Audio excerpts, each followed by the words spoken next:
Касым Жумар Токаеву от жителей города Семей, проживающих в поселке Восход, поселок Водный, 2 микрорайон. Просим вас обратить на нас внимание, так как наш аким Ермак Салимов забыл о нашем существовании. Дело в том, что в нашем районе нет питьевой воды.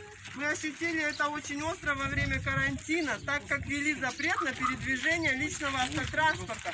И у нас пропала возможность возить воду с городских колонок.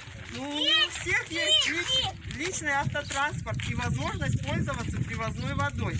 Освещение отсутствует даже вдоль основной трассы, не говоря о других улицах в поселке. Школа на несколько поселков одна, и та требует капитального ремонта. Дети учатся в 3 смены, возвращаясь домой в кромешной тьме, мимо пустыря на расстоянии 4 километров, что является небезопасным для их жизни.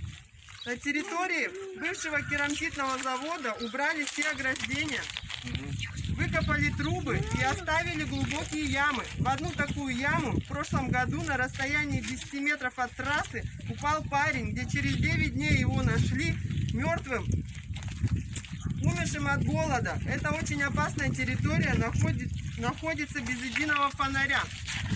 При большом населении нет ни одного дошкольного заведения, ни одного детского сада, где раньше их было 3 при меньшем количестве проживающих.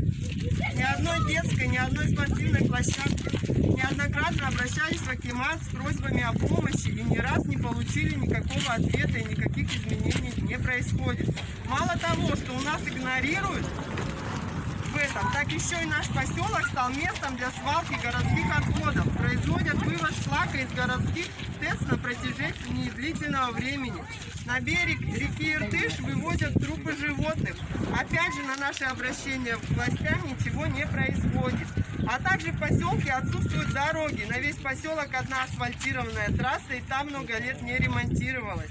Зато ежегодно перестраивают центральную площадь в городе, пересаживают деревья, то сосны на ели, то ели на сосны, выделяют огромные деньги на какое-то умное освещение для моста. А люди, где живут люди, там нет элементарного освещения. Живем, как в прошлом веке. Просим вас не остаться равнодушными к нашим проблемам и предпринять меры для их устранения. Помогите нам, пожалуйста. Все, хлопаем. Не хлопайте. Может, быстрее сделать.